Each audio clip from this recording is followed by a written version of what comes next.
이 할애비가 내 손주를, 내 핏줄을 저 쓰레기통으로. 7년간 굳게 닫혀있던 진실의 문이 열리려 하고 있었습니다. 한때 대한민국을 호령하던 거대한 그룹의 회장, 그 오만하고 냉철했던 노인은 어째서 이 차갑고 더러운 방바닥에 무릎을 꿇고 울부짖고 있는 것일까? 쓰레기통 그는 분명 그렇게 말했습니다. 이 모든 비극을 이해하기 위해선 우리는 시간을 아주 조금 되돌려야 합니다.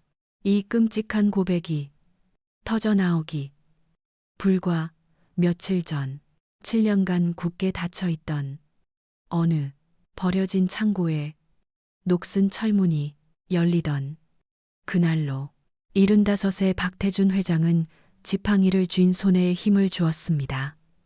입에서는 하얀 입김이 뿜어져 나왔습니다. 11월의 찬 공기가 폐부를 찌르는 듯했습니다. 그는 지금 인천항에 버려진 7번 창고 앞에 서 있었습니다. 먼지가 켜켜이 쌓인 자물쇠는 녹이 슬어 비서가 여는데 한참이나 애를 먹었습니다. 회장님, 정말 혼자 들어가시겠습니까? 춥고 위험합니다. 됐다. 물러가 있어. 박 회장은 비서를 물리고 삐걱거리는 철문을 밀고 홀로 안으로 들어섰습니다. 창고 안은 바깥보다 더 추웠습니다. 깨진 유리창 사이로 황량한 바람이 잿빛 먼지들을 소용돌이치게 했습니다. 그가 왜 이 흉물스러운 곳에 왔는가? 모든 것은 오늘 아침 둘째 아들 민혁의 말 한마디 때문이었습니다. 아버님, 7번 창고 철거 명령이 났습니다.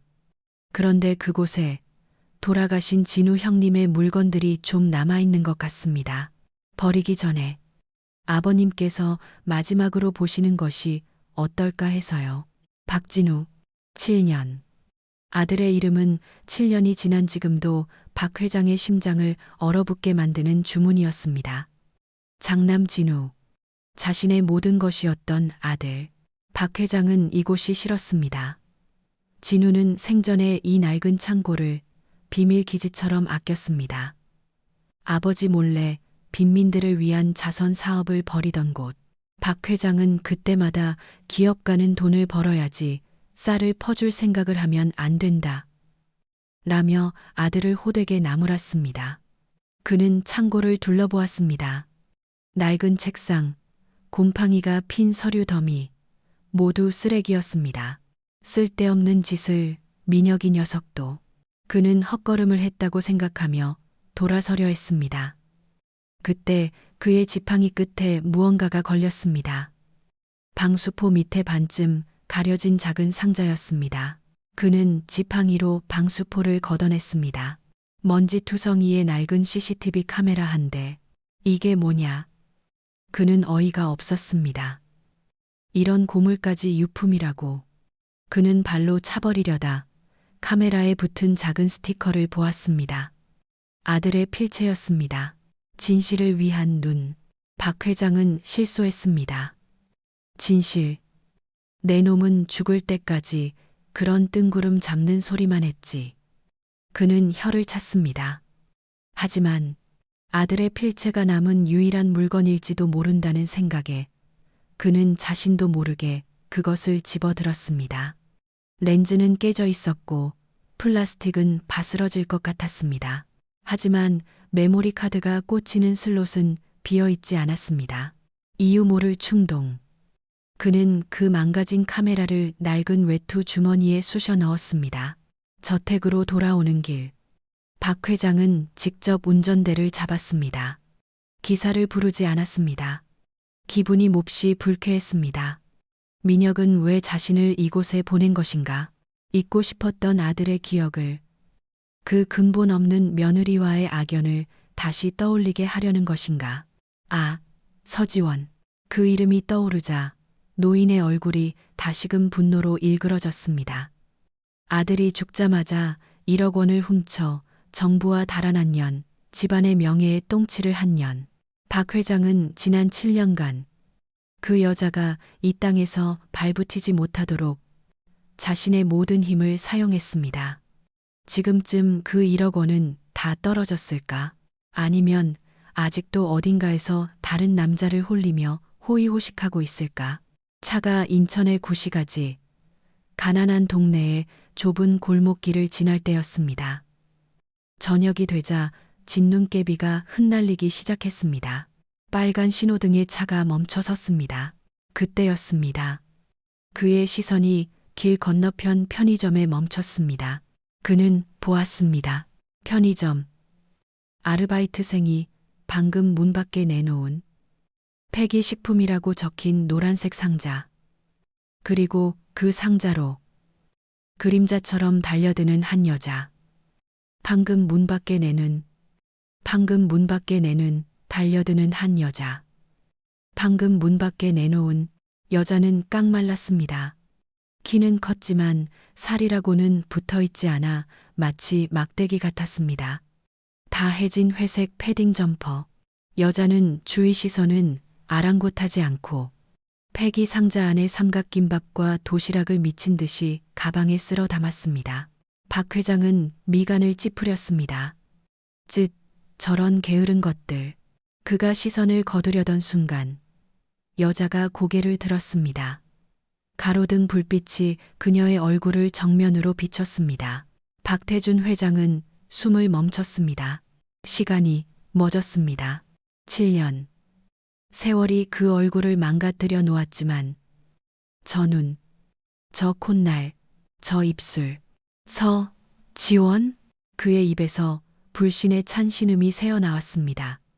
불가능했습니다. 저 여자는 1억 원을 훔쳐 달아난 빵. 신호가 바뀌었지만 그의 차가 움직이지 않자 뒷차가 경적을 울려댔습니다. 그 소리에 놀란 여자가 고개를 번쩍 들었습니다. 그리고 그녀는 보았습니다. 벤츠 마이바흐. 그리고 그 안에서 자신을 귀신처럼 쳐다보고 있는 늙은 남자. 두 사람의 시선이 허공에서 부딪혔습니다. 박 회장의 눈에 들어온 것은 당황함이 아니었습니다. 그것은 짐승이 덫에 걸렸을 때나 보일 법한 원초적인 공포였습니다. 서지원은 손에 들고 있던 김밥을 떨어뜨렸습니다. 그녀는 비명을 지를 새도 없이 몸을 돌렸습니다. 그리고 뛰었습니다. 젖은 보도블록에 미끄러져 넘어졌지만 무릎이 깨진 고통도 모르는 듯 기어서 일어났습니다.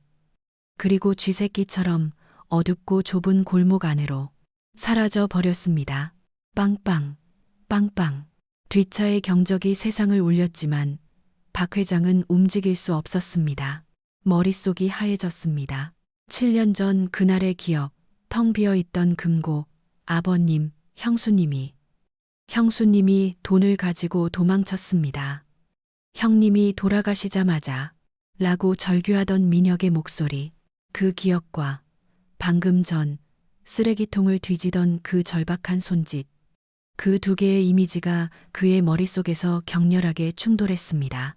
호의호식하고 있어야 할 도둑, 쓰레기를 주워 먹고 있는 도둑, 둘 중 하나는 거짓말이었습니다. 박태준 회장은 거칠게 운전대를 돌렸습니다.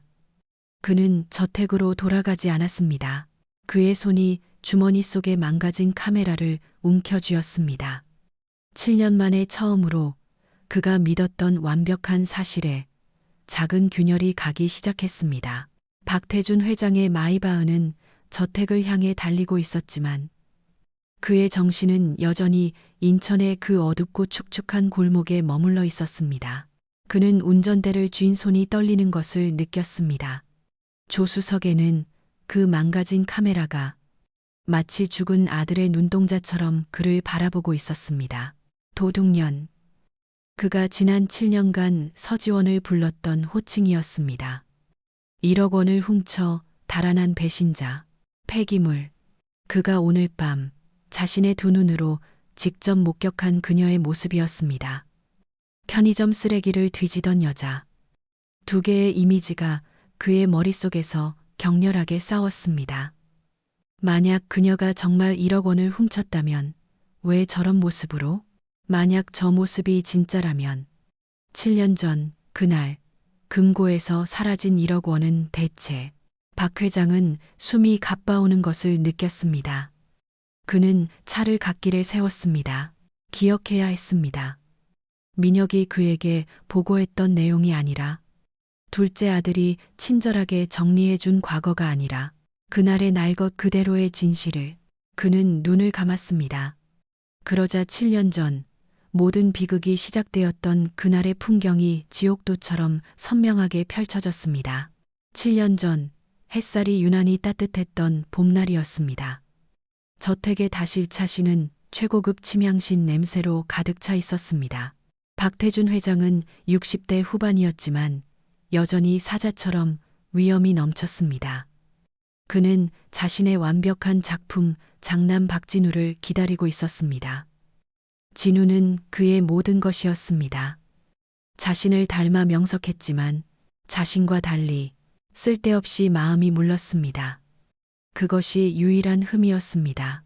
아버지, 들을 말씀이 있습니다. 진우가 들어왔습니다. 그리고 그의 뒤에는 한 여자가 마치 죄인처럼 고개를 숙인 채 따라 들어왔습니다. 박 회장의 눈이 가늘어졌습니다. 그는 여자를 훑어보았습니다. 머리부터 발끝까지 그는 경멸감을 감추지 않았습니다. 여자가 입은 것은 명품 드레스가 아니었습니다. 값싼 시장표 베이지색 원피스. 그마저도 무릎이 살짝 해져 있었습니다. 화장기 없는 얼굴. 손에는 굳은 살이 박여 있었습니다. 누구냐?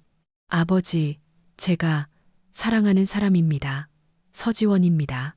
고아라고 들었다. 박 회장은 진우가 아니라 여자를 향해 말했습니다. 지원은 입술만 깨물었습니다. 학벌은 지방 전문대 나왔습니다. 지금 하는 일은 유치원 보조 교사입니다. 박 회장은 코웃음을 쳤습니다. 그는 찻잔을 들었습니다. 진우야. 네, 아버지. 내 놈이 미쳤구나. 아버지, 저런 근본도 없는 것을. 박 회장이 찻잔을 탁소리 나게 내려놓았습니다.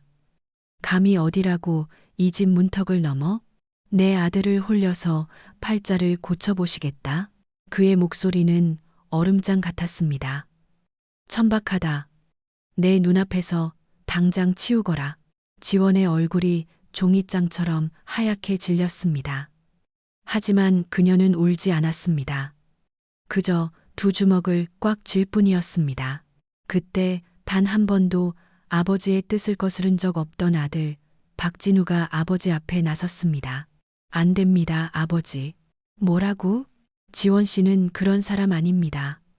제가 사랑합니다. 그리고 이 사람과 결혼하겠습니다. 이놈이. 박 회장이 자리에서 벌떡 일어났습니다.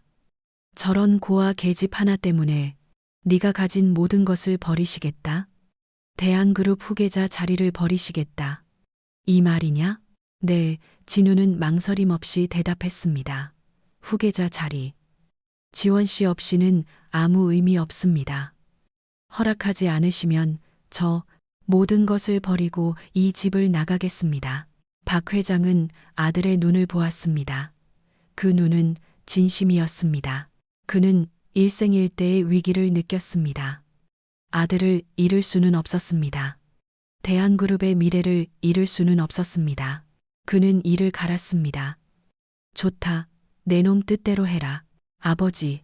하지만 박 회장이 지원을 쏘아보았습니다. 결혼식은 없다. 저런 천한 것을 박 씨 가문의 며느리로 공표할 수는 없지. 그냥 구청에 가서 신고나 해라. 그리고 저 계집 이 집으로 들여. 네, 내 집으로 들여. 박 회장이 잔인하게 웃었습니다. 내 눈앞에 두고 내가 직접 지켜볼 것이다.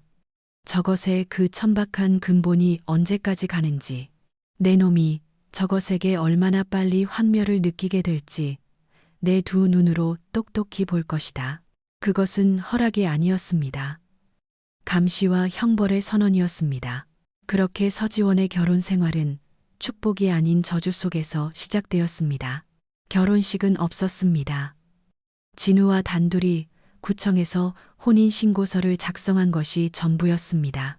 그녀는 웨딩드레스 대신 7년 전 그날 입었던 낡은 베이지색 원피스를 입었습니다. 진우는 그런 그녀의 손을 잡고 울먹였습니다. 미안해. 지원아. 내가 꼭 행복하게 해줄게. 하지만 저택에 들어선 순간 그 약속은 산산조각 났습니다. 지원은 저택의 가장 구석진 햇빛도 들지 않는 옛 하인방을 배정받았습니다. 저녁 식사 시간. 박 회장은 지원을 투명 인간 취급했습니다. 진우야, 새로 추진하는 프로젝트는 어떻게 되어가냐? 미녀가 너는 중국 출장건 보고해라. 박 회장은 두 아들에게만 말을 걸었습니다. 지원은 거대한 식탁 끝에 앉아 숨소리 좋아. 아니에요. 맛있어요.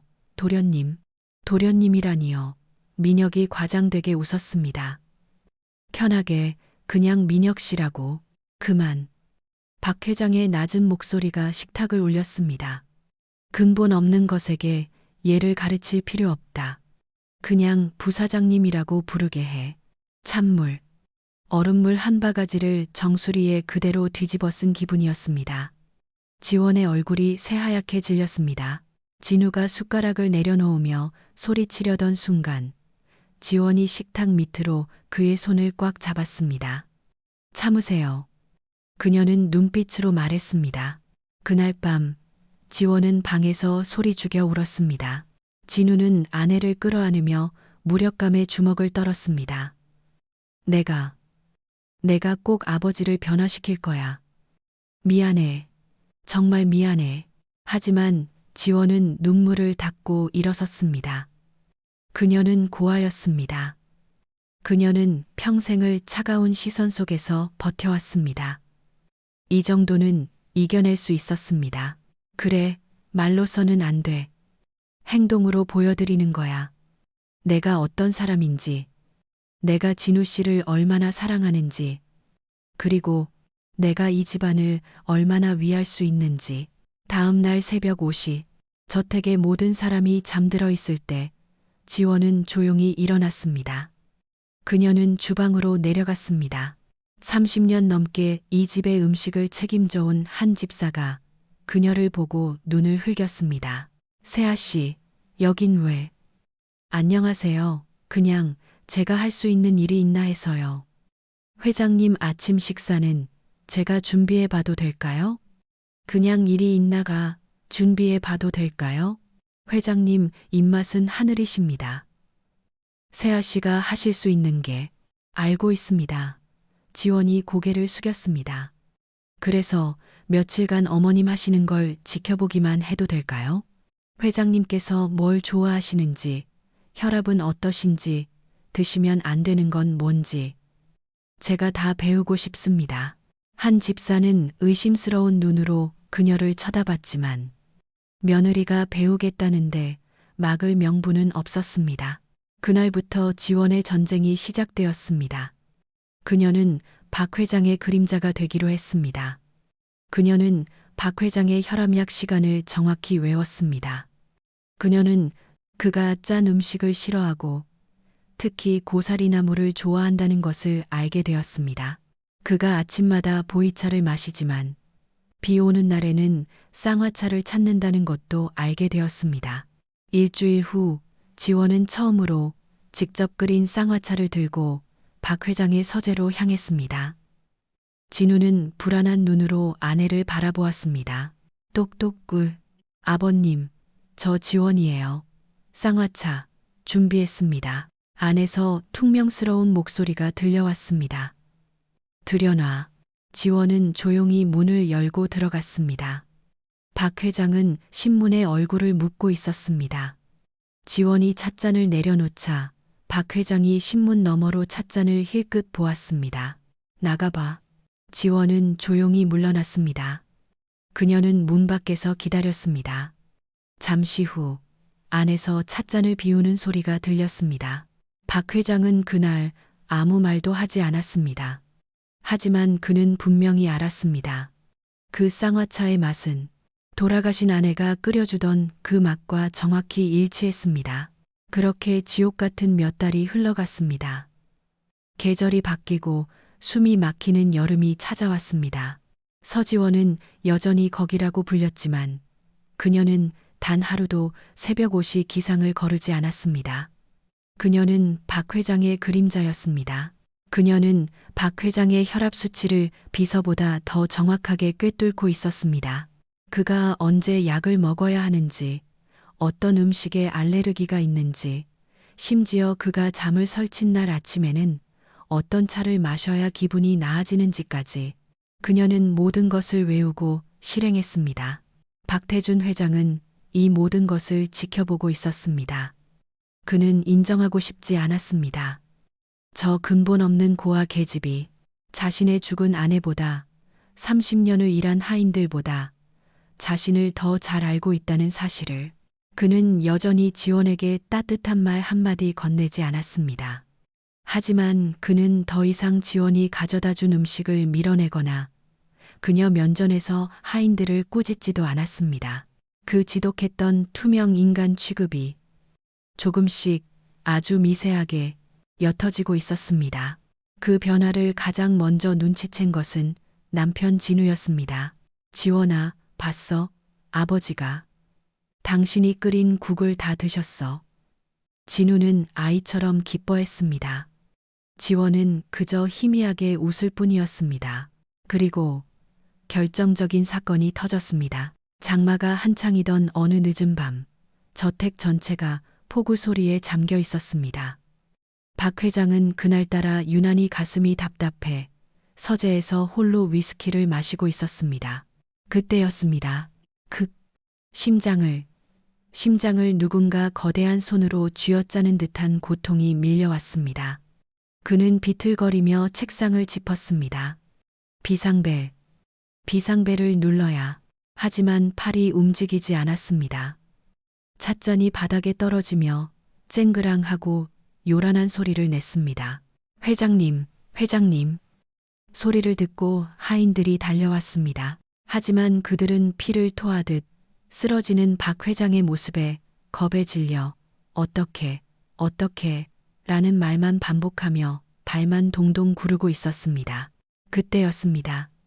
그 모든 혼란을 뚫고 잠옷 바람의 지원이 맨발로 달려 들어왔습니다. 모두 비켜요. 그녀의 목소리는 작았지만 얼음장처럼 단호했습니다. 그녀는 달려와 박 회장의 넥타이를 풀고 셔츠 단추를 뜯어내듯 풀었습니다. 한 집사님, 119 불러요. 빨리.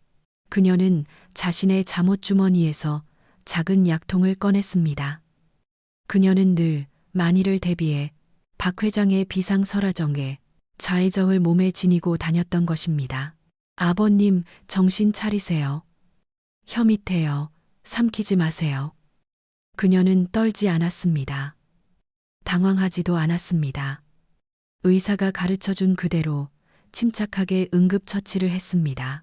고통으로 의식이 흐려지는 와중에도 박 회장은 자신을 안고 있는 며느리의 그 단단한 눈빛을 보았습니다.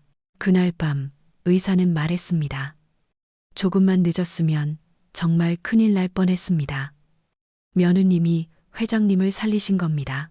그날 이후 저택의 기류가 완전히 바뀌었습니다. 박 회장은 퇴원 후 처음으로 저녁 식탁에서 지원을 바라보았습니다.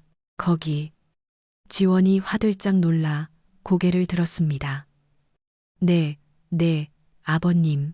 내일부턴 나물간을 조금 더 싱겁게 해라. 그것이 전부였습니다.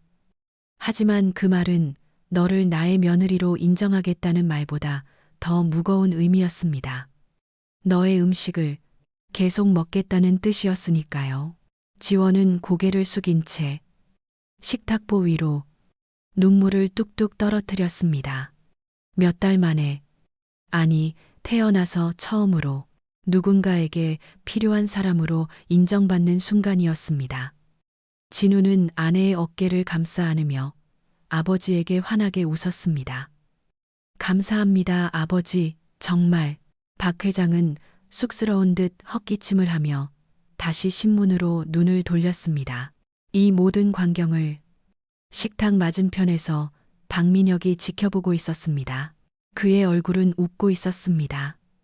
형수님, 축하드려요. 이제 아버님도 형수님을 인정하시네요. 하지만 그의 눈은 웃고 있지 않았습니다. 식탁 밑으로 그는 자신의 허벅지를 손톱으로 세게 찔렀습니다. 피가 날 정도였습니다. 망할년, 감히 아버지의 마음을. 그의 계획이 틀어지고 있었습니다.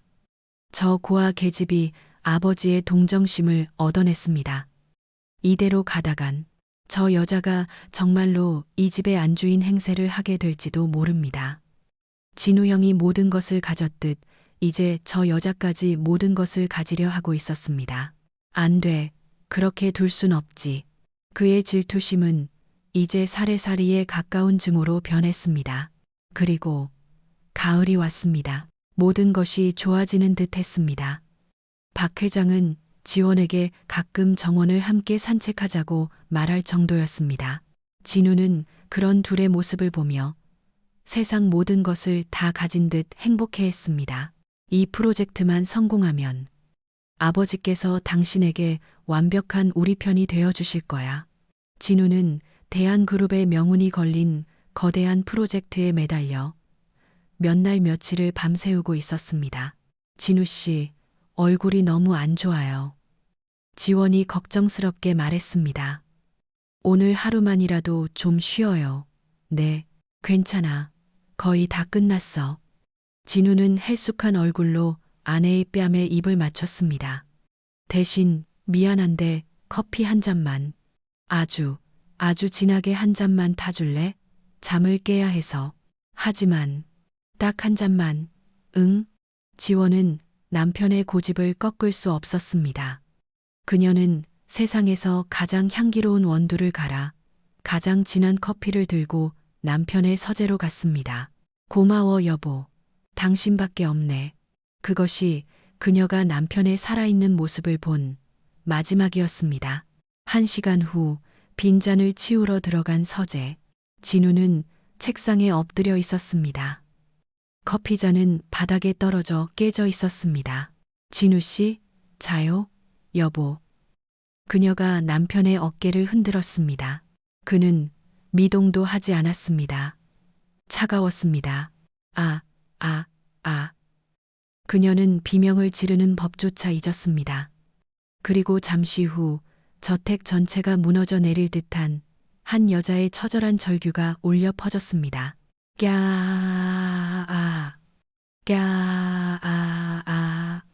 병원, 응급실, 의사의 차가운 목소리, 과로로 인한 급성 심근경색입니다.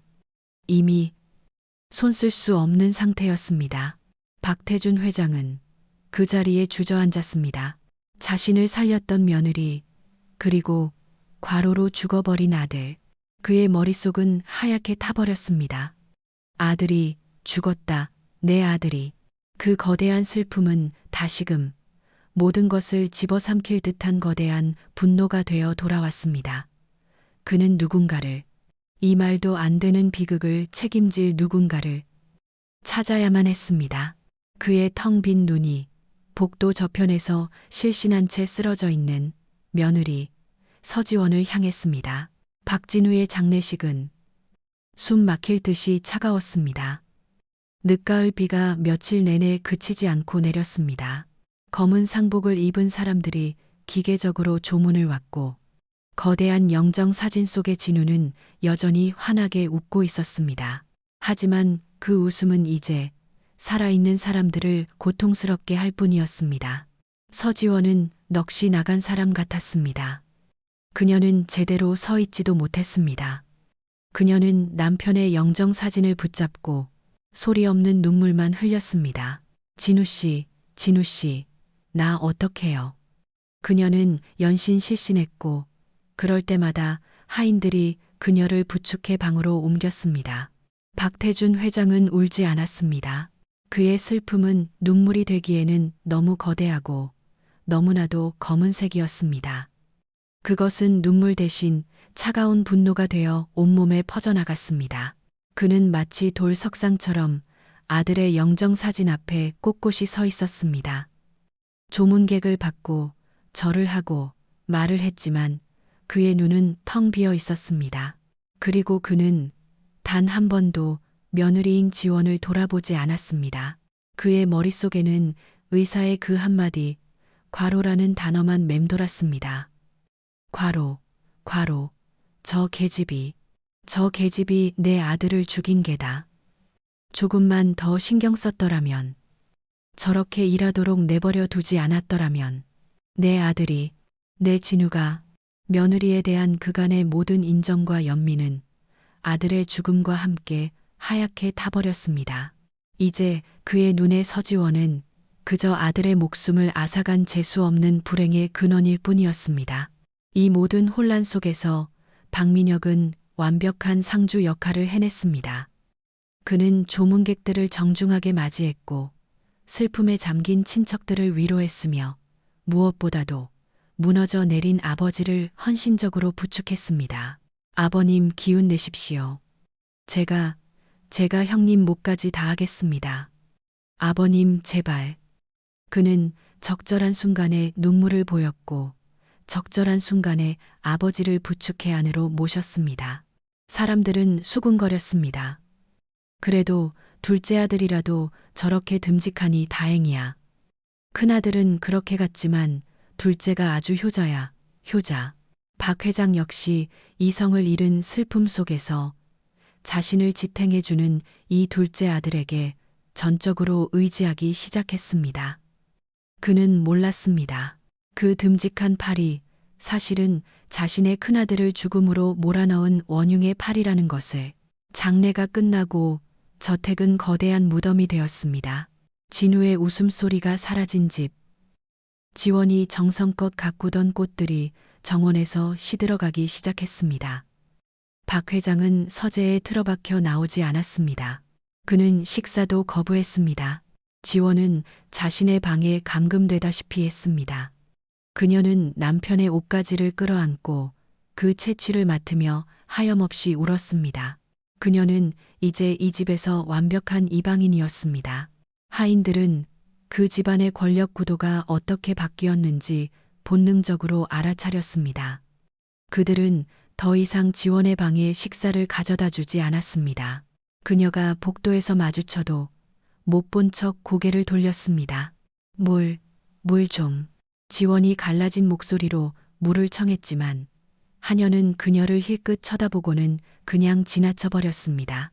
아, 나는 이제 이 집 사람이 아니구나. 진우 씨가 없으니까 나는 아무것도 아니구나. 그녀는 굶주림과 슬픔, 그리고 지독한 외로움 속에서 서서히 말라갔습니다. 그러던 어느 날 새벽이었습니다. 텅 빈 속에서 지독한 헛구역질이 치밀어 올랐습니다. 그녀는 화장실로 달려갔습니다. 위액 말고는 나올 것도 없었습니다. 하지만 그 느낌, 여성으로서의 본능적인 느낌이 그녀의 머리를 스쳤습니다. 설마? 그녀는 며칠 동안 자신의 몸 상태가 이상했음을 깨달았습니다. 진우의 장례 때문에 정신이 없어 있고 있었을 뿐이었습니다.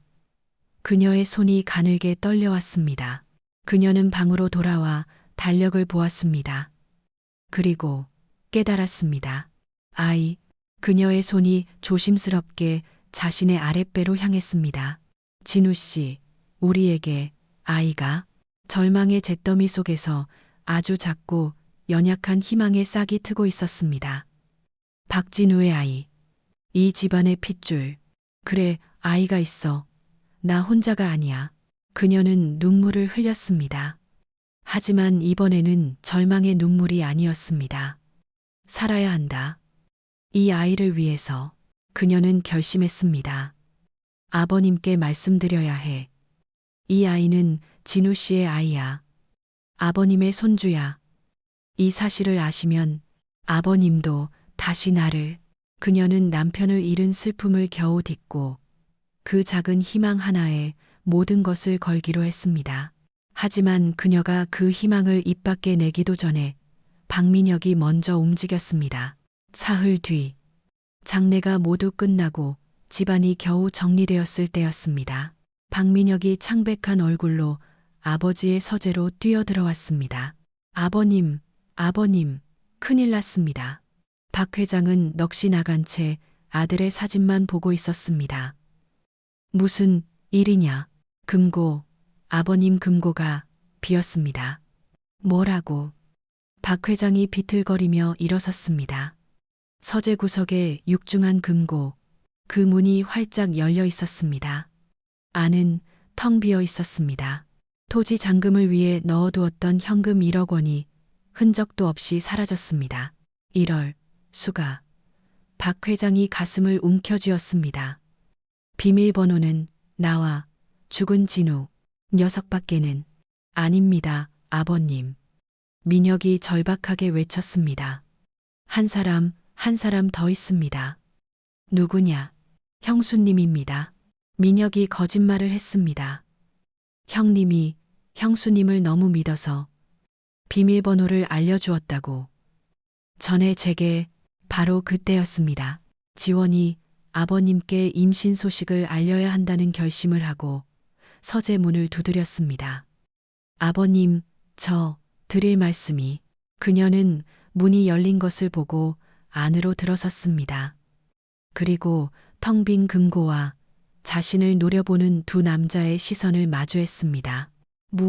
무슨 일이세요? 형수님. 민혁이 마치 기다렸다는 듯이 완벽한 배신감에 찬 표정으로 그녀를 가리켰습니다. 어떻게 형님이 돌아가신 지 며칠 만에 이 돈을. 네, 그게 무슨? 아버님. 민혁이 박 회장에게 무릎을 꿇었습니다. 제가 어젯밤에 봤습니다. 형수님이 이 서재에서 몰래 나가는 것을 봤습니다. 저는 그저 형님 유품을 챙기시는 줄 알았는데 아니에요. 지원이 손사래를 쳤습니다. 저는 돈 같은 거 몰라요. 정말이에요. 박 회장의 눈이 붉게 충혈되었습니다. 아들의 죽음, 그리고 이제 돈, 배신. 내년이. 아버님. 지원이 절박하게 무릎을 꿇었습니다. 오해세요. 저는 돈이 아니에요. 저는 아버님께 드릴 말씀이 있어서. 그녀는 마지막 희망을 꺼내 들었습니다. 저 임신했어요. 서재 안의 공기가 순간 얼어붙었습니다. 박 회장도 민혁도 멈칫했습니다. 진우 씨 아이예요. 아버님의 손주라고요. 제가 어떻게 그런 아이를 가지고 돈을 훔치겠어요. 지원은 희망을 가졌습니다. 이 말 한마디면 모든 오해가 풀릴 것이라 믿었습니다. 하지만 박민혁의 다음 한마디는 그 희미한 희망의 싹마저 잔인하게 짓밟아 버렸습니다. 그는 코웃음을 쳤습니다. 그리고는 박 회장을 바라보며 가장 순진하고도 가장 악독한 표정으로 물었습니다. 아버님, 그런데 그 아이가 정말 우리 진우 형 아이가 맞을까요? 차가운 차 안. 박태준 회장은 7년 전 그날 자신이 들었던 그 악마의 속삭임을 떠올리며 온몸을 떨었습니다. 그때 자신은 그 말을 믿었습니다. 아들을 잃은 슬픔에 눈이 멀어 그는 그 말을 믿어버렸습니다. 그는 며느리가 자신의 아들을 배신했다고 믿었습니다. 그는 자신의 핏줄일지도 모르는 아이를 잡종이라 의심했습니다. 그는 그날 지원을 짐승처럼 끌어내라고 명령했습니다. 하지만 오늘 그가 본 것은 쓰레기통을 뒤지던 여자였습니다. 만약 그의 뇌리에 끔찍한 가설이 스쳤습니다. 만약 그 아이가 정말 내 손주라면? 만약 돈을 훔친 것이 지원이가 아니라면? 그렇다면 누가? 박 회장의 시선이 조수석에 망가진 카메라로 향했습니다. 진실을 위한 눈. 아들의 글씨가 그를 비웃는 듯 했습니다. 그는 전화기를 들었습니다. 손이 너무 떨려 번호를 누르기조차 힘들었습니다. 그는 비서실장에게 전화하지 않았습니다. 그는 민혁에게 전화하지 않았습니다. 그는 수십 년 전 자신의 뒤씨를 처리해주곤 했던 지금은 은퇴한 옛 친구에게 전화를 걸었습니다. 사설 탐정이었습니다. 나 일세, 박태준 일세. 회장님, 이 밤중에 사람을 찾아야겠네. 7년 전에 사라진 여자 일세, 서지원. 그리고 그의 목소리가 갈라졌습니다. 그리고 6살, 아니 7살쯤 되었을 아이도. 그날 밤 이후 박태준 회장은 유령이 되었다. 그는 자신의 저택, 자신의 서재에 갇힌 채 시간을 망각했습니다. 식사도 거부했고 잠도 자지 않았습니다. 하인들은 회장이 아들의 기일이 다가와 또다시 상심에 빠졌다고 수군거렸습니다. 둘째 아들 민혁이 몇 번이나 서재문을 두드렸지만 돌아오는 것은 물러가라는 쇠약한 고함뿐이었습니다. 박 회장은 오직 한 가지만을 기다리고 있었습니다. 그는 책상 위에 그 망가진 카메라를 올려두고 그것을 뚫어지게 쳐다보았습니다. 아들의 유품, 진실을 위한 눈. 사흘째 되던 날 밤, 그의 비밀 휴대전화가 진동했습니다. 사설 탐정 최 실장이었습니다. 회장님, 저입니다. 박 회장의 목이 메어 말이 나오지 않았습니다. 찾았습니다.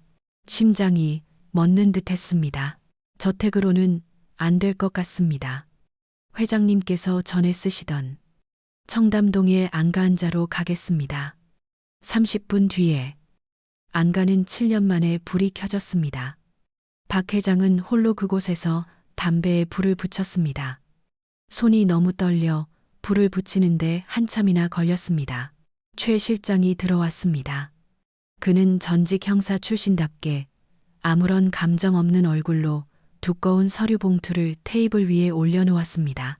서지원, 만 35세. 지난 7년간 총 14번 주소지를 옮겼습니다. 박 회장은 침을 삼켰습니다. 모두 인천, 시흥, 안산. 공단 근처의 값싼 월세방, 여인숙, 고시원이었습니다. 신용카드 사용 내역, 은행 거래 내역, 전무합니다. 7년 내내 현금만 사용했습니다. 철저하게 흔적을 지우며 살았습니다. 최 실장이 봉투를 열었습니다. 사진 몇 장이 테이블 위로 쏟아졌습니다. 박 회장의 눈이 첫 번째 사진에 멎었습니다.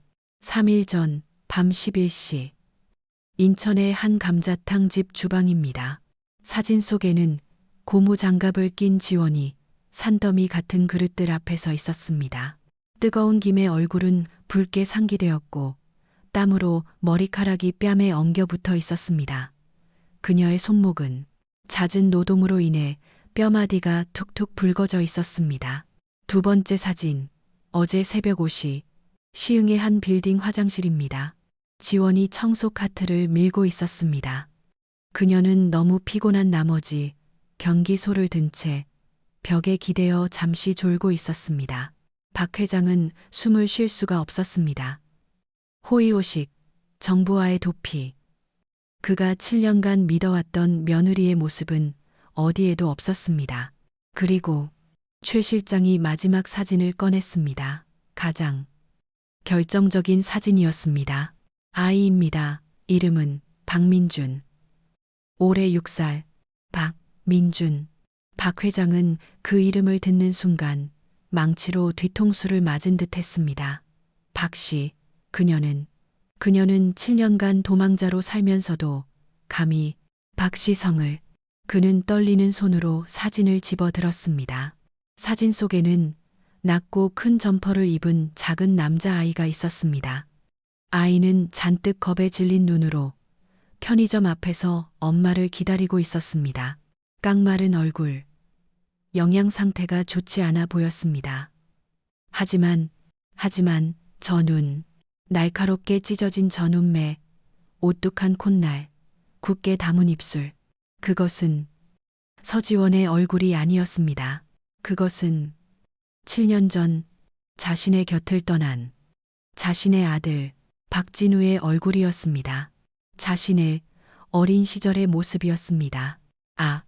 박 회장의 손에서 사진이 떨어졌습니다. 그는 의자에서 무너져 내렸습니다. 회장님, 괜찮으십니까? 나가, 박 회장이 신음했습니다. 다, 나가. 최 실장은 조용히 고개를 숙이고 안가를 나섰습니다. 박 회장은 바닥에 주저앉아 그 작은 아이의 사진을 주워들고 오열하기 시작했습니다. 짐승처럼, 상처 입은 노인처럼, 6살, 그 말은, 아버님, 저 임신했어요.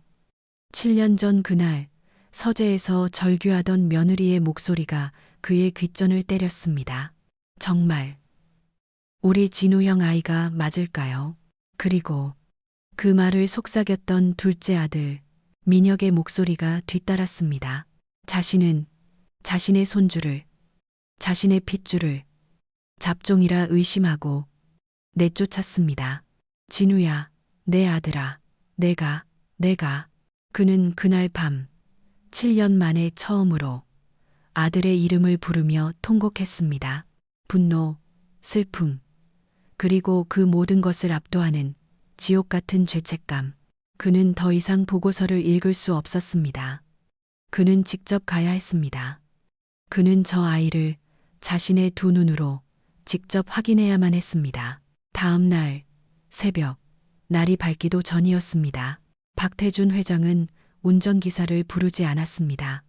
그는 수십 년 만에 처음으로 자신의 저택에서 가장 낡고 눈에 띄지 않는 검은색 세단을 직접 몰았습니다. 비싼 양복 대신 창고에 처박혀 있던 낡은 사파리 점퍼를 걸쳤고 얼굴을 반쯤 가리는 챙이 넓은 모자를 눌렀었습니다. 그는 자신의 손주를 만나러 가는 길이었습니다. 아니, 확인하러 가는 길이었습니다. 차가 인천의 그 낡은 골목 어귀에 멈춰 섰습니다. 그는 차에서 내려 어둠이 채 가시지 않은 골목길 모퉁이에 섰습니다. 차가운 새벽 공기가 그의 뺨을 때렸습니다. 한평생을 최고급 저택에서만 살아온 그에게 이 골목의 축축하고 비릿한 쓰레기 냄새는 생경했습니다. 그는 기다렸습니다. 얼마나 지났을까? 동쪽 하늘이 희미하게 밝아올 무렵 최 실장이 보내준 사진 속에 그 낡은 고시원 건물의 철문이 끼익 소리를 내며 열렸습니다. 심장이 멎었습니다. 서지원이었습니다. 어제 최 실장의 보고서에서 본 그 청소부 복장 그대로였습니다. 그녀는 꽁꽁 언 손을 입김으로 불며 나왔습니다. 그리고 그녀의 뒤를 따라 작은 아이 하나가 총총걸음으로 뛰어나왔습니다. 박민준, 박 회장은 숨을 참았습니다. 그는 벽 뒤로 몸을 반쯤 숨겼습니다. 아이는 6살이라고 하기엔 너무나도 왜소했습니다. 어머니의 낡은 패딩 점퍼를 물려 입었는지 옷이 몸에 맞지 않아 질질 끌릴 정도였습니다. 아이가 콜록콜록 마른 기침을 했습니다. 민준아, 목도리 더 여며야지. 춥잖아. 지원이 쭈그려 앉아 아이의 목에 낡은 목도리를 칭칭 감아주었습니다. 그 손길은 그토록 다정했습니다. 7년 전 자신의 혈압을 재어주던 그 손길이었습니다. 엄마. 아이의 목소리가 들려왔습니다. 작고 가늘었습니다. 오늘 유치원에서 붕어빵 준대. 그게 오늘은 아닐 거야, 아들. 지원의 목소리가 잠시 망설였습니다. 대신 엄마가 오늘 일 끝나고 월급 받으면 우리 민준이 붕어빵 엄마가 사줄게. 파트로 3개, 슈크림으로 3개. 어때? 진짜지? 약속? 그럼 우리 아들이랑 한 약속인데. 아이가 그제야 활짝 웃었습니다. 그리고 그 순간 박태준 회장은 자신의 눈을 의심해야 했습니다. 그 웃음, 한쪽 입꼬리가 살짝 올라가며 눈이 반달로 접히는 그 미소. 그것은 25의 박진우가 아버지에게 처음으로 프로젝트를 성공시켰다고 보고하며 웃던 그 미소와 정확히 일치했습니다. 진우야. 박 회장의 입에서 신음이 터져 나왔습니다. 그는 지팡이를 쥔 손을 부들부들 떨었습니다. 그는 더 이상 참을 수 없었습니다. 그는 벽 뒤에서 나와 그 아이를 향해, 자신의 손주를 향해 한 걸음 내디뎠습니다. 민준아라고 불러야 했습니다. 바로 그때였습니다. 골목 저편 박 회장의 차가 세워진 반대쪽 코너에 낯선 검은색 세단 한 대가 서 있는 것이 보였습니다. 박 회장은 본능적으로 다시 몸을 숨겼습니다. 저 차는 아침 일찍부터 저기에 있었습니다. 운전석의 창문이 스르르 내려갔습니다.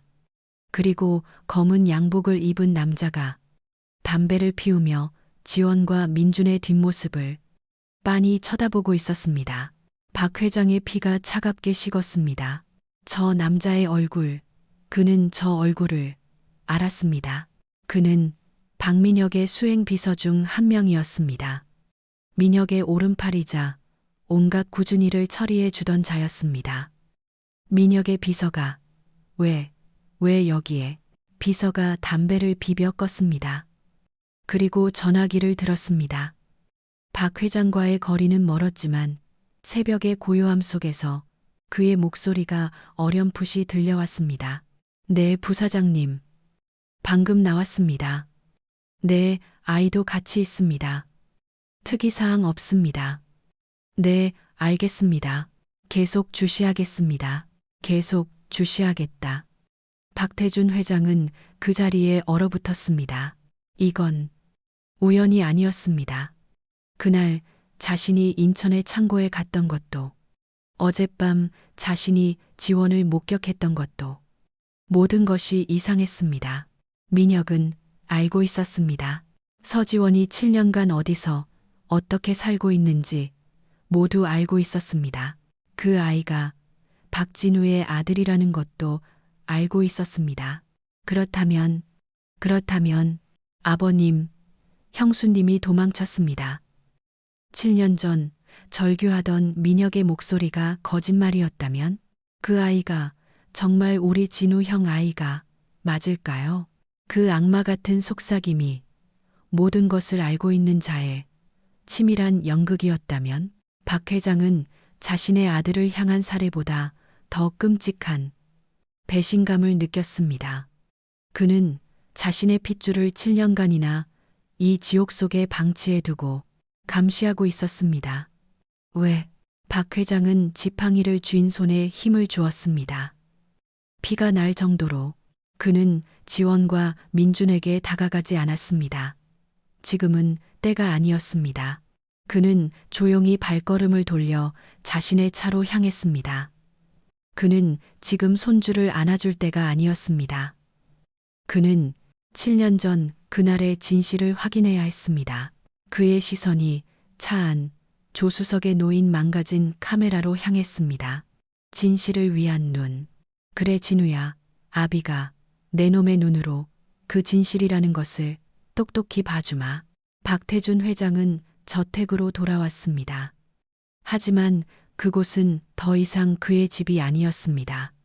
그곳은 7년간 자신을 가둬온 거대한 거짓말의 감옥이었습니다. 그는 젖은 외투를 벗어 던졌습니다. 그를 마중 나온 민혁이 걱정스러운 얼굴로 다가왔습니다. 아버님, 이 밤중에 어디를, 흙먼지를 다 뒤집어 쓰시고, 안색이. 박 회장은 아들을 바라보았습니다. 7년간 자신을 완벽하게 속여온 그 효자 아들의 얼굴을. 그는 손을 들어 아들의 뺨이라도 갈기고 싶었지만 이를 악물고 참았습니다. 아직 아니었습니다. 증거가 필요했습니다. 비켜라. 그는 민혁을 밀치고 서재로 들어가 문을 잠갔습니다. 그는 인터폰을 들었습니다. 한 집사를 지금 당장 내 서재로 들라 해라. 10분 뒤 30년간 이 집에서 일해온 늙은 한 집사가 사시나무 떨듯 떨며 서 있었습니다. 그녀는 회장이 이렇게 무서운 얼굴을 한 것을 본 적이 없었습니다. 회장님, 부르셨. 박 회장은 말없이 어제 최 실장에게서 받은 그 사진, 민준의 사진을 테이블 위로 던졌습니다. 한 집사는 그 사진을 보고 갸우뚱했습니다. 누구? 내 손주다. 네? 박민준, 올해 6살. 박 회장의 목소리는 쇠를 긁는 듯 했습니다. 7년 전 지원이 뱃속에 있던 내 핏줄이다. 박민준, 올해 6살이는 한 집사의 얼굴이 하얗게 질려갔습니다. 그런데 그 아이가 박 회장이 노인의 어깨를 으스러져라 움켜쥐었습니다. 오늘 내가 보고 왔다. 그 아이가 인천의 시궁창 같은 골목에서 남이 버린 음식을 주워 먹고 있었어. 회 회장님, 말해. 박 회장이 으르렁거렸습니다. 7년 전 그날 밤, 내가 그 계집을 끌어내라고 명한. 바로 그날 밤, 무슨 일이 있었지? 자네는 분명 봤을 게야. 안뜰에서 모든 것을. 한 집사는 그 자리에 무너져 내렸습니다. 그녀는 바닥에 이마를 찌으며 통곡하기 시작했습니다. 회장님, 죽을 죄를 지었습니다. 말하라고 했다. 그날 밤, 비가. 한 집사는 7년 전의 기억을 공포에 질려 더듬거렸습니다. 7년 전 한 집사의 회상, 지연료, 이구바 한 런러이, 승런런 도이티언. 그날 밤 회장님께서 서재에서 불호령을 내리시고 세아씨, 지원이는 쫓겨났습니다. 저는 무서워서 그저 안뜰 부엌 창문으로 숨어서 지켜보고만 있었습니다. 세아씨는 비를 맞으며 넋이 나간 사람처럼 정원에 주저앉아 있었습니다. 그때 민혁 부사장님이 우산을 들고 세아씨에게 다가갔습니다. 저는 그래도 도련님이 형수님을 위로해 주시려는 줄 알았습니다. 하지만 형수, 민혁 부사장님의 목소리는 얼음장 같았습니다. 아니에요. 도련님, 오해예요. 전 돈을. 세아씨가 빌었습니다. 닥쳐요. 민혁 부사장님이 말했습니다. 형수가 우리 진우 형을 죽인 거야. 네? 형. 밖에서 사업하다가 무서운 사채업자들한테 빚을 졌어. 그런데 형이 죽었어.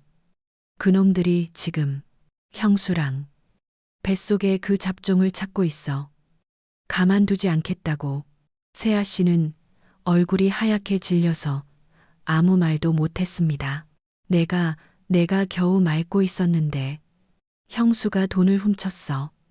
아버지가 형수를 내쫓았고 이제 나도 더는 형수 못 지켜줘. 안 돼요. 제발. 그때 민혁 부사장님이 검은 돈가방 하나를 세아 씨 발밑에 던졌습니다. 이거 1억이야. 내가 아버님 몰래 챙긴 돈이야. 이거 가지고 죽은 듯이 살아.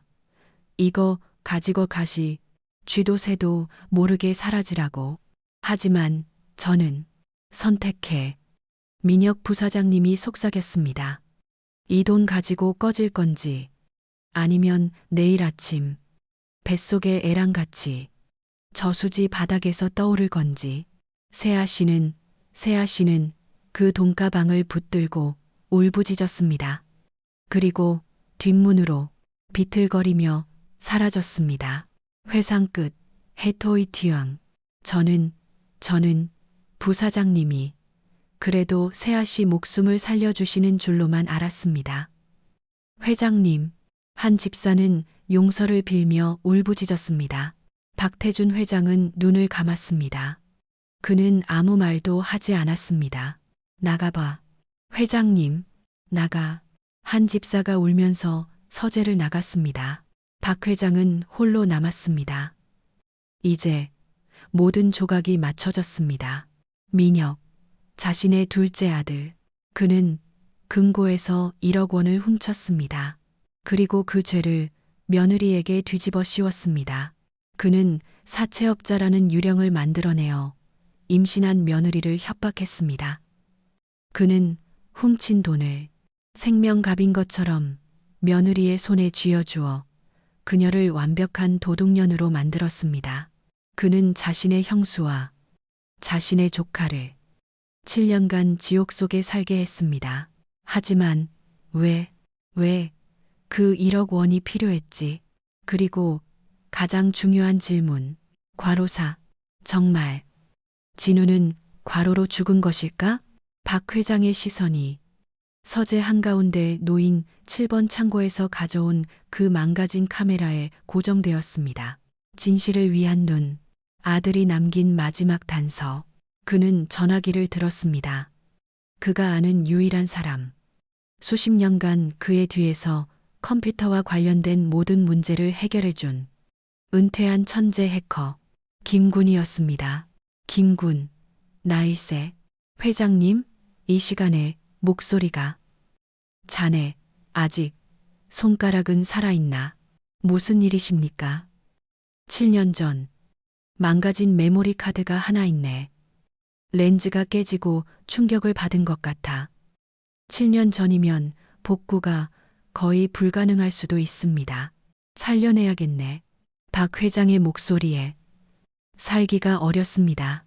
무슨 수를 써서라도 그 안에 든 것을 살려내야겠어. 단 1초라도, 단 하나의 프레임이라도 좋아. 캉캉캉캉서 거리라. 알겠습니다. 하지만 회장님, 이런 건 시간도 돈도 상관없어. 단. 그는 서재 문을 쳐다보았습니다. 절대적으로 비밀일세. 내 아들 민혁이는 절대 알아선 안 돼. 또다시 사흘이 흘렀습니다. 박태준 회장은 서재에서 한 발짝도 나가지 않았습니다. 그는 7년 전의 망령과 7년 후의 진실 사이에서 숨막히는 시간을 보내고 있었습니다.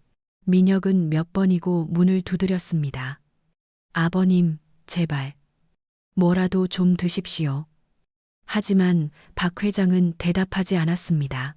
그의 눈은 오직 책상 위에 놓인 그 망가진 카메라에만 고정되어 있었습니다. 진실을 위한 눈. 아들은 대체 무슨 진실을 말하고 싶었던 걸까? 그때 책상 서랍 깊숙한 곳에 넣어둔 비밀 휴대전화가 지잉하고 단 한 번 짧게 울렸습니다. 김군이었습니다.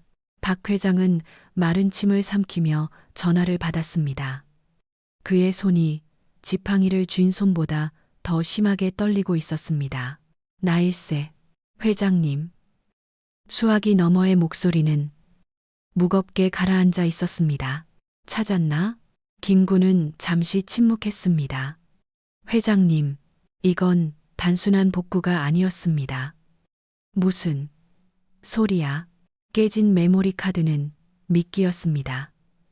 진짜 영상은 카메라가 부서지기 0.5초 전에 고구 박진우 전무님이 미리 설정해둔 비밀 클라우드 서버로 자동 전송되었습니다. 아드님은 무언가를 알고 있었던 겁니다. 자신이 위험하다는 것을. 박 회장은 숨이 멎었습니다. 아들이 알고 있었다고? 영상을 메일로 보냈습니다. 회장님, 혼자 보시는 게 좋을 겁니다. 전화가 끊겼습니다. 박 회장은 떨리는 손으로 노트북을 열었습니다. 받은 편지함 1. 그는 파일을 클릭했습니다. 화면이 밝아지자 7번 창고에 익숙한 풍경이 나타났습니다. 카메라의 앵글은 창고 구석 높은 곳에서 진우의 낡은 책상 주변을 비추고 있었습니다. 영상 속 날짜는 7년 전 가을, 진우가 죽기 바로 전날 밤이었습니다. 그리고 영상 속에는 두 사람이 있었습니다. 살아있는 박진우, 그리고 그의 동생 박민혁. 박 회장은 화면 속으로 빨려 들어갈 것 같았습니다. 이게 대체 영상 속에서 진우는 무언가를 책상 위로 집어 던졌습니다. 서류 뭉치였습니다. 민혁아. 영상 속 진우의 목소리는 차갑게 분노하고 있었습니다. 이게 대체 무슨 짓이냐? 민혁은 당황한 기색이 역력했습니다. 형, 그게 무슨... 시끄러. 진우가 고함을 질렀습니다. 내가 감히 회사 공금을 횡령해? 아버지 돈을 저런 유령 회사로 빼돌려? 아버지 동월 바론도론이다. 민혁의 얼굴이 일그러졌습니다. 형이 그걸 어떻게? 내가 모를 줄 알았어. 몇 달 전부터 이상했어. 프로젝트 자재는 계속 부실해지고 자금은 밑 빠진 독처럼 새어나가고 난 협력업체 문제인 줄 알았다. 그런데 범인이 내 동생 너였어? 진우는 절망적으로 머리를 감싸쥐었습니다. 왜 그랬어? 말해. 도박이야? 아니면 뭐야? 아버지 돈이 그렇게 우스웠어. 형. 민혁도 소리쳤습니다. 형은 몰라. 형은 언제나 아버지의 완벽한 아들이었으니까. 난 아니었어. 난 형의 그늘에 가려진 아무것도 아니었다고. 나도 아버지께 인정받고 싶었어. 내 능력으로 이 돈을 몇 배로 불려서. 이게 내 능력이야? 도둑질이? 진우가 민혁의 멱살을 잡았습니다. 이거 놔. 못 놔. 넌 아버지를 배신했어. 진우는 민혁을 밀쳤습니다. 내일 당장 아버지께 모든 것을 말씀드릴 거다. 그리고 내 손으로 자수하게 만들 거야. 그게 내가 널 살릴 수 있는 유일한 길이다. 자수? 민혁의 얼굴이 공포로 하얗게 질려갔습니다. 안 돼, 형. 제발. 아버지께서 아시면 난 끝장이야. 끝장나야지. 넌 죄를 지었으니까. 안 돼. 민혁은 궁지에 몰린 쥐처럼 눈이 붉게 충혈되기 시작했습니다. 박태준 회장은 노트북 화면에서 눈을 뗄 수 없었습니다. 그는 숨을 쉬는 것조차 잊었습니다. 영상 속에서 민혁은 절박하게 형의 바짓가랑이를 붙잡았습니다. 형, 제발 한 번만. 이번 한 번만 눈 감아줘. 내가 다 메워놓을게. 응? 형, 제발. 진우는 평생을 아꼈던 동생을 경멸과 연민이 뒤섞인 눈으로 내려다보았습니다. 너무 늦었다. 민혁아. 그는 동생의 손을 매몰차게 뿌리쳤습니다. 내일 아침 8시다. 서재에서 아버지께 직접. 진우는 그렇게 말하고 돌아섰습니다. 안 돼. 민혁은 완전히 이성을 잃었습니다. 그는 괴성을 지르며 일어섰습니다. 가지마, 형, 가지 말라고. 그는 돌아선 형의 등을 두 손으로 힘껏 밀었습니다. 진우는 그 거대한 힘에 아무런 대비도 없이 앞으로 고꾸라졌습니다. 박 회장은 자신도 모르게 안 돼, 라고 소리쳤습니다. 영상 속에서 진우의 머리가 낡은 철제 캐비닛의 날카로운 모서리에 쿵 하고 끔찍한 소리를 내며 부딪혔습니다. 진우는 그 자리에 우뚝 멈춰 섰습니다. 그는 천천히, 아주 천천히 동생을 향해 돌아섰습니다. 그의 눈에는 분노가 아니었습니다. 믿을 수 없다는 깊은 슬픔과 배신감이 어려 있었습니다. 민혁 아너. 그것이 마지막 말이었습니다. 진우는 그대로 바닥으로 쓰러졌습니다. 창고 안에는 정막이 흘렀습니다. 민혁은 자신이 무슨 짓을 했는지 깨닫지 못한 듯 멍하니 서 있었습니다. 형. 그가 조심스럽게 다가갔습니다. 형, 일어나. 장난이지? 일어나라니까. 그는 쓰러진 형을 흔들었습니다. 하지만 진우는 미동도 하지 않았습니다. 그때였습니다. 민혁의 눈이 바닥으로 번져 나오는 검붉은 피에 닿았습니다. 피? 민혁의 얼굴이 공포로 일그러지기 시작했습니다. 그는 허둥지둥 진우의 코에 손을 가져다 댔습니다. 숨을 쉬지 않았습니다. 목에 손을 댔습니다. 맥박이 뛰지 않았습니다. 민혁은 뒷걸음질 치다 바닥에 주저앉았습니다. 죽었어. 형이 죽었어. 내가 형을 죽였어. 바닥에 죽었어. 죽었어. 바닥에 죽었어. 내가 형을 죽였어. 바닥에 죽었어. 죽었어. 바닥에 죽었어. 죽었어. 내가 형을 죽었어. 내가 형을 그는 머리를 감싸쥐고 짐승처럼 울부짖었습니다. 여기까지였다면 박태준 회장이 보고 있는 것이 동생의 실수로 인한 비극적인 사고였다면 그는 어쩌면 일말의 용서를 하지만 영상 속의 민혁은 정확히 3분 뒤 울음을 뚝 그쳤습니다. 그는 천천히 고개를 들었습니다. 그의 눈은 더 이상 공포에 질려 있지 않았습니다. 그 눈은 지옥에서 기어나온 악마처럼 차갑고 냉철하게 빛나기 시작했습니다. 그는 일어섰습니다. 그는 상황을 파악한 것입니다.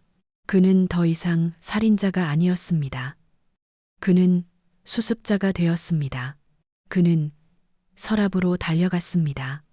그리고 진우가 과로할 때마다 먹었던 그 심장 보조제 약병을 꺼냈습니다. 그는 약병을 흔들어 알약 몇 개를 이미 죽어버린 진우의 입속에 억지로 쑤셔 넣었습니다.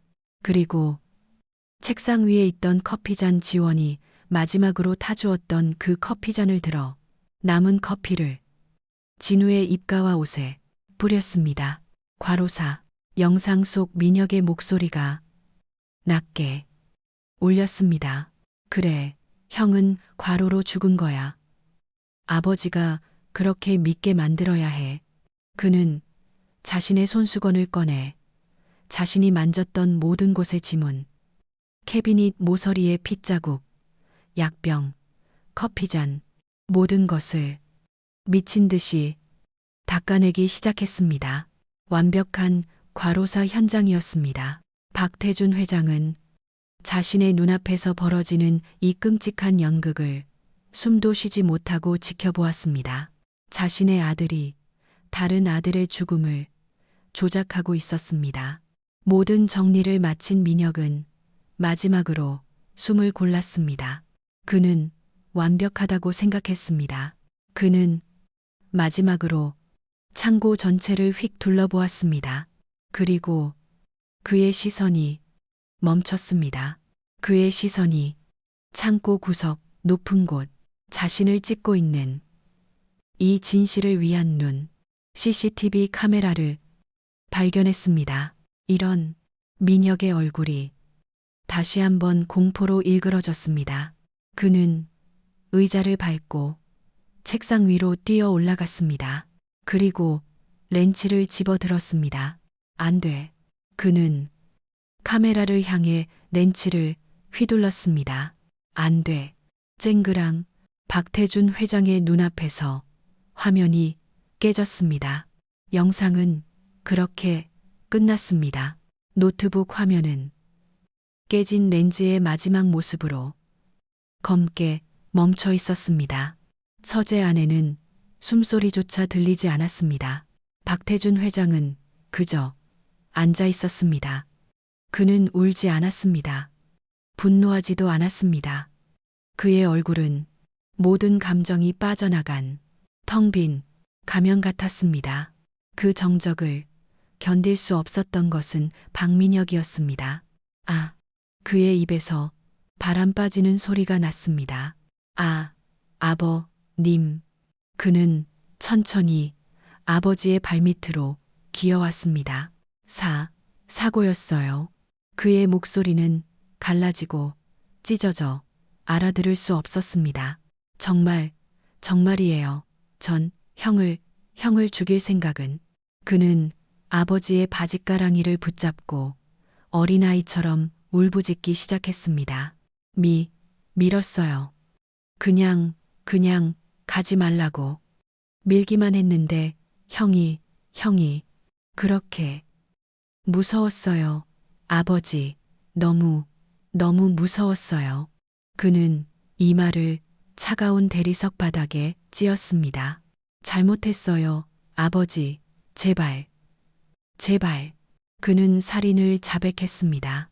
박태준 회장은 천천히, 아주 천천히 고개를 숙여 발밑에 매달린 둘째 아들을 내려다 보았습니다. 그리고 입을 열었습니다. 그의 목소리는 7년 전 며느리를 내쫓을 때보다 수천 배는 더 차가웠습니다. 사고? 그가 나직이 물었습니다. 네, 아버님, 사고. 그래, 박 회장이 고개를 끄덕였습니다. 사람을 밀어 죽게 한 것은 사고였다고 치자. 그럼 박 회장의 목소리가 칼날처럼 날카로워졌습니다. 죽은 형의 입에 약을 쑤셔 넣고 커피를 붓고 과로사로 위장한 것도 사고였나? 민혁의 울음소리가 멎었습니다. 아버님, 그건 제가 너무 놀라서 금고에서 현금 1억 원을 훔친 것도 사고였느냐? 민혁의 몸이 경직되었습니다. 그 돈을 내 형수 지원이에게 뒤집어 씌운 것도 사고였어? 임신한 내 형수에게 사채업자 따위의 거짓말로 협박을 한 것도 사고였느냐고. 박태준 회장은 자리에서 일어섰습니다. 그는 발밑에 매달린 아들을 지팡이로 밀어냈습니다. 그리고 그의 목소리가 지옥의 밑바닥에서처럼 울렸습니다. 내 손주. 그는 포효했습니다. 박진우의 아들, 내 핏줄을 7년 동안 저 시궁창 같은 쓰레기통을 뒤지게 만든 것도, 그것도 사고였느냐고 묻고 있다. 이 짐승 만도 못한 노마. 쾅. 박 회장이 지팡이로 서재의 유리창을 내리쳤습니다. 유리가 산산조각 나며 차가운 밤 공기가 서재 안으로 들이닥쳤습니다. 그제야 박민혁은 깨달았습니다. 아버지가 모든 것을 알고 있었다는 것을. 그는 더 이상 용서를 빌지 않았습니다. 그의 얼굴에서 눈물이 싹 가셨습니다. 그는 일어섰습니다. 그리고 그는 웃었습니다. 하하하하하하. 그는 미친 사람처럼 웃었습니다. 알고 계셨군요. 그래요. 맞아요. 내가 했어요. 그가 소리쳤습니다. 그 1억 내가 훔쳤어요. 그년 내가 내쫓았어요. 왜냐고요? 민혁의 눈이 붉게 충혈되었습니다. 아버지는 모르잖아요. 평생을 박진우의 동생으로 산다는 게 어떤 건지. 언제나 진우 형. 나는 아버지가 한 번이라도 나를 봐주길 바랐어요. 그래서 돈이 필요했어요. 형보다 잘나고 싶었어요. 그런데 형이 그걸 망치려 했어요. 그래서 죽였냐? 죽일 생각은 없었어요. 민혁이 씩씩거렸습니다. 하지만 죽어버렸는걸. 어떡해요? 기회였어요. 형도 그 재수 없는 고아년도 다 치워버릴 기회. 아버님. 민혁이 다시 애원하는 목소리로 돌아왔습니다. 어차피 죽은 놈이에요. 그녀는 어차피 우리 집안에 어울리지도 않았어요. 그는 아버지에게 다가왔습니다. 우리 덮어요. 네, 아버님과 나 둘만 아는 비밀로 이 영상 없애버리면 돼요. 그럼 대한그룹은 우리 거잖아요. 아버지. 그가 박 회장의 손을 잡으려 했습니다. 박 회장은 그런 아들을 그저 가만히 내려다보았습니다. 그의 눈에는 더 이상 분노도 슬픔도 없었습니다. 그저 지독한 경멸만이 남아 있었습니다. 그래, 박 회장이 말했습니다. 덮어야지. 7년 묵은 이 더러운 것을 덮어야지. 네, 그렇죠, 아버님. 박 회장은 아들의 손을 뿌리쳤습니다. 그는 서재 책상 위에 인터폰 버튼을 눌렀습니다. 들어오게. 네, 민혁이 당황했습니다. 누구를? 서재의 육중한 문이 끼익 열렸습니다. 그곳에는 늙은 한 집사가 서 있지 않았습니다. 그곳에는 그가 7년간 피해 다녔던 차가운 제복을 입은 2명의 형사가 서 있었습니다. 민혁의 얼굴이 하얗게 굳었습니다. 그는 아버지를 돌아보았습니다. 아버님, 이게 형사들이 민혁에게 다가왔습니다. 박민혁 씨, 박진우 씨 살인 및 사체 유기, 그리고 서지원 씨에 대한 무고 횡령 혐의로 긴급 체포합니다. 철컥 차가운 쇠붙이가 그의 손목에 감기는 소리. 민혁은 그제야 절규했습니다. 안 돼. 아버지, 나한테 이럴 수 없어. 내가 아들인데, 아버지. 그는 짐승처럼 끌려나갔습니다. 아버지. 박태준 회장은 그 모습을 돌아보지 않았습니다. 그는 산산조각난 유리창 밖 어두운 하늘을 바라보며 나직이 읊조렸습니다. 내 아들은 7년 전 그 창고에서 이미 죽었다. 대한그룹 박민혁 부회장의 긴급 체포 소식은 대한민국을 발칵 뒤집어 놓았습니다. 친형을 살해하고 그 혐의를 형수에게 뒤집어 씌웠으며 7년간 아버지를 속이고 회사를 횡령한 희대의 패류나 대한그룹의 주가는 바닥을 모르고 추락했습니다. 이 사진들은 긴급 회의를 소집했고 박태준 회장의 저택은 기자들로 인산인해를 이루었습니다. 하지만 박태준 회장은 그 모든 것에 관심이 없었습니다. 그는 7년간 지켜왔던 자신의 왕국이 무너져 내리는 소리를 그저 멍하니 듣고만 있었습니다.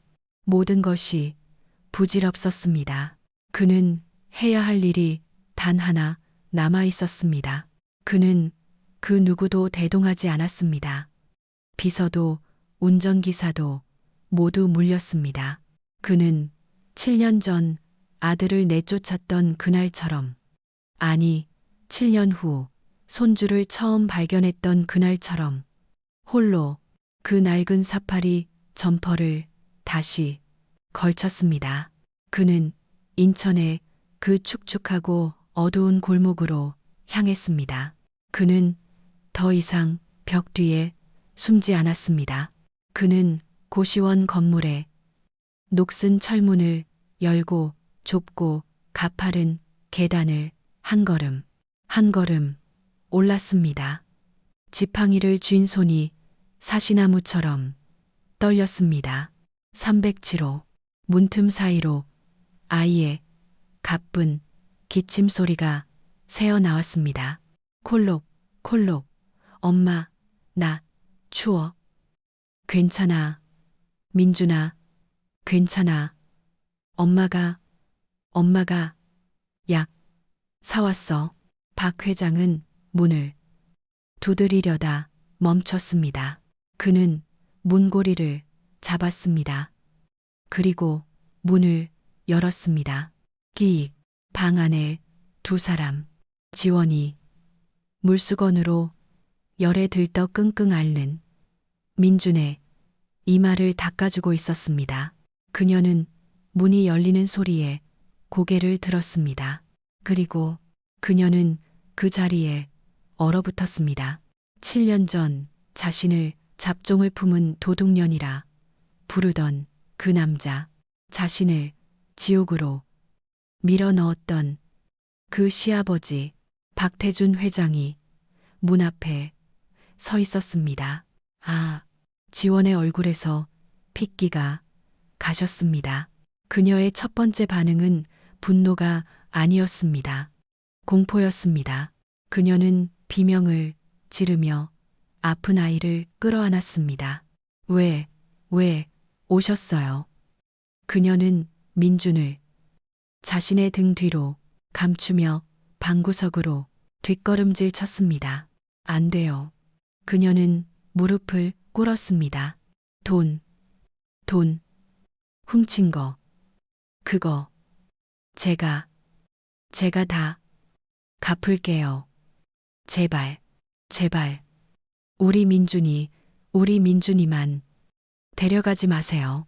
그녀는 박 회장이 자신의 마지막 남은 아들마저 빼앗으러 왔다고 생각했습니다. 제발 살려주세요. 이 아이는 제 전부예요. 제발. 그녀는 6살 아들을 지키기 위해 바닥에 이마를 대고 빌었습니다. 박태준 회장은 그 모습을 서서 내려다보았습니다. 자신이 무슨 짓을 했는지, 7년이란 세월이 이 가열인 어미와 아이에게 무슨 짓을 했는지 그는 깨달았습니다. 그가 지난 7년간 민혁에게 속아서 분노했던 것이 아니었습니다. 그는 스스로 분노를 선택했던 것입니다. 자신의 오만함 때문에 그는 지팡이를 손에서 놓쳤습니다. 쿵, 지팡이가 바닥에 떨어지는 소리, 그리고 75, 평생 그 누구에게도 머리를 숙여본 적 없는 대한그룹의 제왕 박태준 회장이 그 더럽고 차가운 시멘트 바닥에 무릎을 꿇었습니다. 지원은 고개를 들지 못했습니다. 내가 박 회장의 목소리가 들려왔습니다. 갈라지고 찢어진 노인의 목소리였습니다. 그는 말을 잇지 못했습니다. 그의 늙은 눈에서 뜨거운 눈물이 쏟아져 내렸습니다. 내가 틀렸다. 네. 지원은 고개를 들었습니다. 그녀는 자신의 눈을 의심했습니다. 박태준 회장이 그녀의 발밑에서 울고 있었습니다. 내가 잘못했다. 민혁이 그놈이 잡혀갔다. 모든 것을 자백했다. 내 오빠 진우를 죽인 것도 내게 1억 원을 뒤집어 씌운 것도 모두 그놈 짓이었다. 하지만 박 회장이 지원을 차마 쳐다보지도 못하고 바닥에 머리를 찧었습니다. 그놈을 믿은 것은 나다. 아버님, 너를 도둑년이라 부른 것도 나고 내 핏줄 내 손주를. 그는 아픈 민준을 바라보았습니다. 잡종이라 의심하고 이 시궁창으로 내몬 것도 나다. 내가 내 아들을 죽였다. 내가 내 손주를 죽일 뻔했다. 지원아. 그는 7년 만에 처음으로 며느리의 이름을 불렀습니다. 미안하다. 노인의 처절한 오열이 좁은 고시원 방을 울렸습니다. 서지원은 그 모습을 멍하니 바라보았습니다. 지난 7년 쓰레기통을 뒤지던 밤들, 청소부라 손가락질 받던 날들, 아이가 아픈데도 병원비가 없어 발을 동동 구르던 새벽, 그 모든 고통의 시간들이 자신을 가장 증오했던 저 노인의 눈물 앞에서 눈 녹듯이 무너져 내렸습니다. 그녀는 더 이상 버틸 수가 없었습니다. 그녀는 민준을 끌어안은 채 아버님 소리내어 울었습니다. 제가 얼마나 무서웠는지 아세요? 얼마나 억울했는지 아시냐고요? 미안하다. 정말 미안하다. 그 좁고 추운 방 안에서 모든 것을 잃은 늙은 할아버지와 모든 것을 지키려 했던 젊은 어미와 아무것도 모른 채 아파하는 어린 아이가 그렇게 한참을 서로 부둥켜 안고 울었습니다. 1년 후 일남 SAO 대한그룹 박민혁 전 부회장은 살인, 횡령, 무고 혐의로 징역 20년을 선고받았습니다. 대한그룹은 전문 경영인 체제로 전환되었습니다. 박태준 회장은 그날의 충격으로 쓰러진 뒤 건강이 급격히 악화되었습니다. 그는 더 이상 지팡이를 짚고 걸을 수 없었습니다. 그의 휠체어가 7년 전 진우가 아꼈던 그 7번 창고 앞에 섰습니다. 창고는 철거되지 않았습니다. 그곳은 박진우 자선재단이라는 이름으로 다시 태어났습니다. 가난하고 소외된 아이들을 위한 공간이 되었습니다. 민준아, 뛰지 마. 넘어져. 휠체어를 밀던 서지원이 소리쳤습니다. 그녀의 얼굴에는 더 이상 7년 전의 그늘과 공포가 없었습니다. 따뜻하고 기품 있는 재단의 이사장이 되어 있었습니다. 괜찮아요. 할아버지 잡아주세요. 7살 박민준이 건강하게 뛰어다니며 웃었습니다. 아이의 얼굴은 이제 영양실조의 흔적 따위는 없었습니다. 그저 아빠 박진우를 꼭 닮은 환한 미소만이 가득했습니다. 박 회장이 떨리는 손을 내밀어 손주를 안았습니다. 이놈 아비보다 더 씩씩하구나. 그의 늙은 얼굴에 희미한 미소가 번졌습니다. 그날 오후 지원은 휠체어를 밀고 한적한 공원 묘지를 찾았습니다. 그곳에는 먼저 떠난 박 회장의 아내와 그리고 7년째 홀로 잠들어 있는 박진우의 묘가 있었습니다. 지원은 민준의 작은 손에 국화꽃 한 송이를 쥐어주었습니다. 민준아, 아빠한테 인사드려야지. 아이는 고사리 손으로 묘비 앞에 꽃을 놓았습니다. 아빠, 저 민준이에요.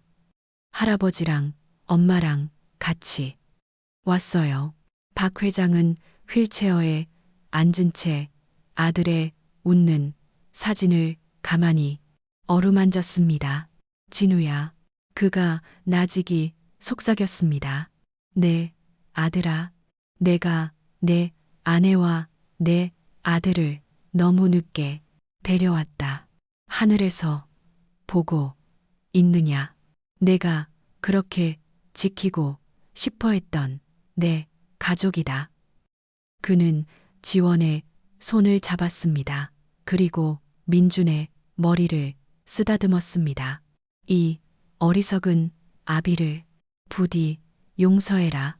따뜻한 가을 햇살이 묘비 위에 그리고 상처가 아물기 시작한 새 사람의 어깨 위에 고요히 내려앉고 있었습니다.